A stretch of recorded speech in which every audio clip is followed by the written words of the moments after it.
आयुष के पापा के लिए लाई थी ये, सिकुड़कर आयुष के नाक का हो गया है। हमारी खूबसूरत साड़ी का तो रंग ही उड़ा दिया। इसीलिए अपनाए सही डिटर्जेंट, 2 डाला का एडवांस फॉर्मूला जो दे कपड़ों को नई चमक और साथ ही सिकुड़ने से बचाए, चले ज्यादा और पैसे बचाए। इसीलिए अब से जो धोए जारी है, जिसकी गूंज से पीओके और पाकिस्तान तक फैले आतंकी ठिकानों और आतंक परस्त हुकूमत की नींद उड़ गई है। पहलगाम हमले के बाद शुरू हुआ ऑपरेशन सिंदूर अभी भी एक्टिव है। इस बीच शुरू हुए ऑपरेशन महादेव, ऑपरेशन शिव शक्ति और अब ऑपरेशन अखल ने आतंकियों के बीच कोहराम मचा रखा है। ये आतंकवादी चाहे सीमा पार से आए हों, हिंदुस्तान की सरजमी पर छिपे बैठे हों या फिर आतंकवादियों के मददगार ही क्यों ना हो, इस बार भारतीय सेना ने इन्हें जहन्नुम पहुंचाने की ऐसी गाथा लिखी है कि आतंक का हर अक्षर तक थर थर कांप रहा है। आतंकियों को उनके अंजाम तक पहुंचाने के लिए इस वक्त सबसे बड़ा ऑपरेशन दक्षिण कश्मीर के कुलगाम में चलाया जा रहा है। अखल फॉरेस्ट रीजन में चलाए जा रहे इस ऑपरेशन का नाम भी ऑपरेशन अखल रखा गया है। भारतीय सेना की चिनार कोर ने आतंकियों की घेराबंदी कर रखी है। कल सुरक्षा बलों के जवान जंगल में आतंकियों के ठिकाने तक पहुंच गए थे, जहां आतंकियों के कपड़े, दवाएं और खाने का सामान बिखरा मिला था। ऑपरेशन अखल के बाद आतंकियों की हालत ये हो गई है कि वो बार बार ठिकाना बदलने पर मजबूर हैं।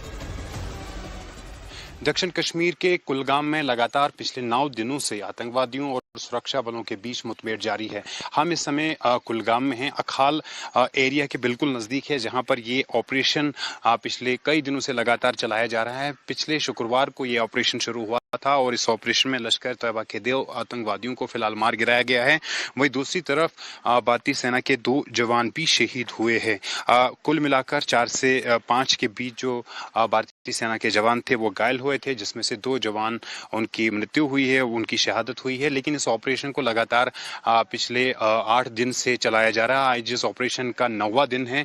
अखाल फॉरेस्ट रेंज है, ये श्रीनगर जम्मू राष्ट्रीय राजमार्ग से सटीक इलाका है और यहीं पर ये ऑपरेशन जो है पिछले शुक्रवार को शुरू किया गया था। रुक रुक के जो गोलाबारी की आवाजें हैं वो लगातार सुनाई दे रही है। भारतीय सेना ने कसम खा ली है कि इस बार सिर्फ 26 सुहागिनों के सिंदूर का बदला ही नहीं लिया जाएगा। रक्षाबंधन पर देश की बहनों से किए गए संकल्प को मूर्त रूप दिया जाएगा, जिसके बाद अब कोई आतंकी किसी सुहागिन के सिंदूर से खिलवाड़ करने के लिए जिंदा ही नहीं बचेगा। यही वजह है कि अखल फॉरेस्ट रीजन में अभी तक का सबसे लंबा ऑपरेशन छेड़ा गया है। सेना ने जंगलों में छिपे आतंकवादियों का सफाया करने के लिए पैरा कमांडोज तैनात किए हैं। निगरानी और आतंकवादी ठिकानों को निशाना बनाने के लिए हेलीकॉप्टर समेत ड्रोन कैमरों का इस्तेमाल किया जा रहा है, जबकि अखल गांव के लोगों को भी सुरक्षित ठिकानों पर पहुंचा दिया गया है। यानी सेना का टारगेट सिर्फ आतंक नहीं है, बल्कि टारगेट इस पूरे इलाके से आतंकवाद के सफाए का है।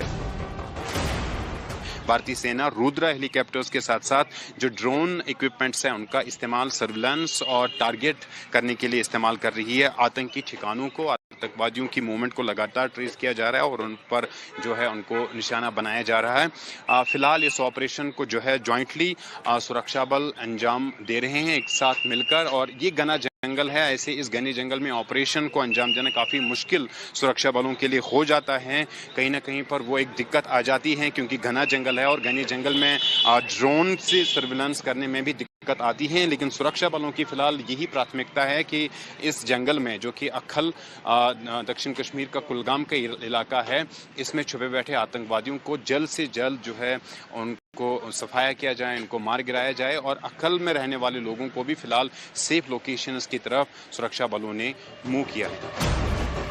कश्मीर में शुरू हुए सेना के बैक टू बैक ऑपरेशन को आतंकवाद का अंत इसलिए कहा जा रहा है क्योंकि आतंक परस्त पाकिस्तान सरहद पार से चाहे भी तो आतंकवादियों की मदद नहीं कर पा रहा है। भारतीय सेना पहले ही कह चुकी है कि ऑपरेशन सिंदूर अभी जारी है। अगर पाकिस्तान ने कोई भी हिमाकत की तो जवाब देने के लिए वो जिंदा ही नहीं बचेगा, जिसके बाद पाकिस्तानियों की नींद उड़ी हुई है। शहबाज शरीफ को आज भी ब्रह्मोस के सपने आते हैं। मुनीर की सेना रात में बंकर्स में दुबक जाती है। चूंकि भारतीय सेना ने ऑपरेशन सिंदूर में पाकिस्तान के आतंकियों के 9 ठिकानों पर एयर स्ट्राइक करके 100 से ज्यादा आतंकियों को कब्रिस्तान में सुला दिया था, अब एयरफोर्स चीफ एपी सिंह ने ये दुनिया को बता दिया कि ऑपरेशन सिंदूर के दौरान पाकिस्तान के 5 लड़ाकू विमान मारे गए थे। We have at least 5 fighters confirmed kills and 1 large aircraft, which could be either an Elint aircraft or an AWNC aircraft, which was taken on at a distance of about 300 kilometers.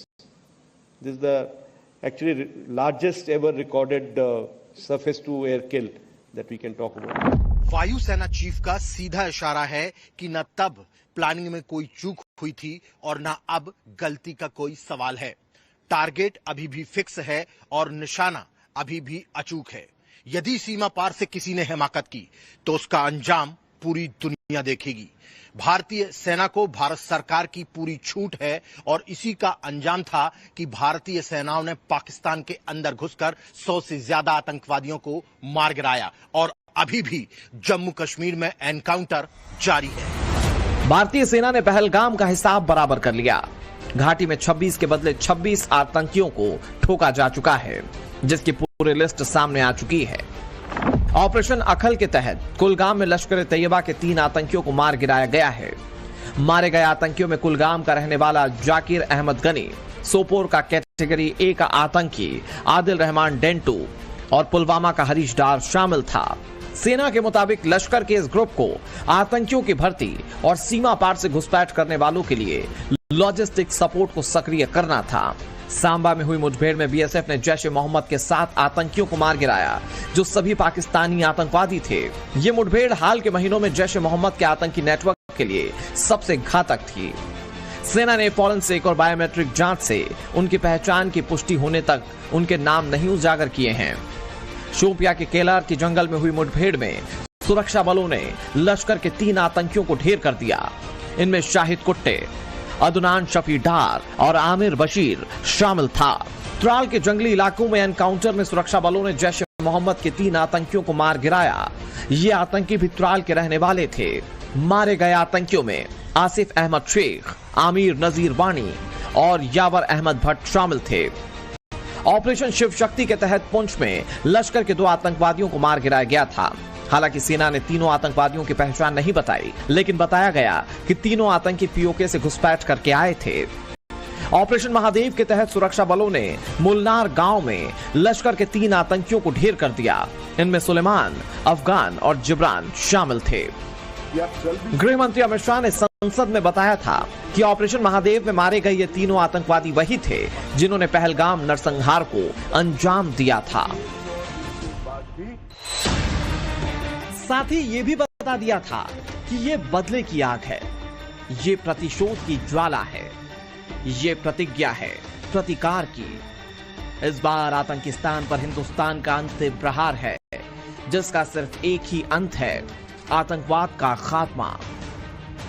यही वजह है कि कश्मीर से आतंकियों के full सफाई के लिए इस बार सेना खास स्ट्रेटेजी पर काम कर रही है।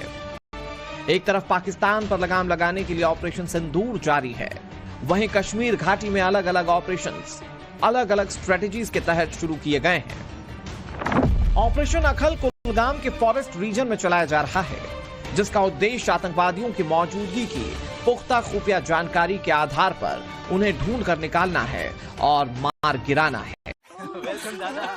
वाह, अरे भाई ब्रेकफास्ट मिलेगा?